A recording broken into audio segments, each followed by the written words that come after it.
মসজিদের সভাপতির বউ পর্দা করে না, সেক্রেটারির বউ পর্দা করে না, ক্যাশিয়ারের বউ পর্দা করে না, অনেক ইমামের বউ পর্দা করে না, অনেক খতিবের বউ পর্দা করে না, অনেক ওয়াইজের বউ পর্দা করে না, অনেক মুসল্লির বউ পর্দা করে না, অনেক হাজির বউ পর্দা করে না।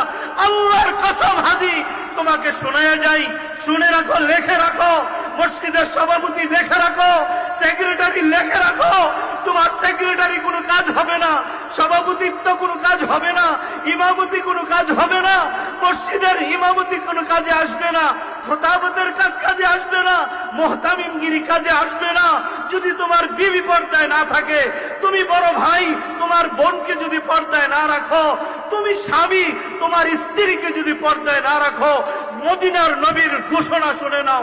আল্লাহর নবী বলেছেন, এই সমস্ত নামাজি, এই সমস্ত হাজি, এই সমস্ত আলেম যারা নিজের বউকে পর্দায় রাখে নাই, নিজের মাকে পর্দায় রাখে নাই, নিজের বোনকে পর্দায় রাখে নাই, অটোমেটিক হাসরের ময়দানে এদের কপালে লেখা উঠবে দায়ুস।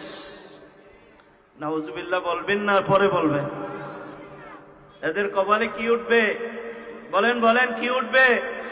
এখন দায়ুসদের ঠিকানা কোথায়? মদিনার নবীর জবান দিয়া শুনেন, এটা আমার কথা না। বলবেন তো কুমিল্লা দেবিদ্বার থেকে মুফতি আশরাফুল আলম ওবায়দি প্রত্যেক বছরই আসে, আইসা হয়তো নিজের থেকে কিছু কথা বলে।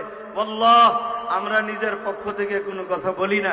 রসুল বলেন, قال رسول الله صلى الله عليه وسلم الديوث لا يدخل الجنة। নাউজুবিল্লাহ বলেন।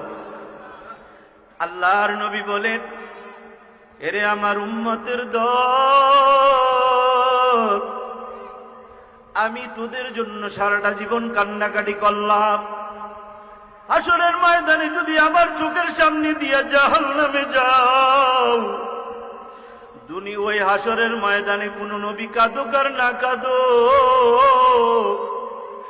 আমি নবী তোর জাহান্নামে যাওয়া দেখা সহ্য করতে পারবো না রে উম্মত। নবী আমার বলেন, আদ-দায়্যুসু লা ইয়াদখুলুল জান্নাহ, দায়্যুস কখনোই জান্নাতে প্রবেশ করবে না।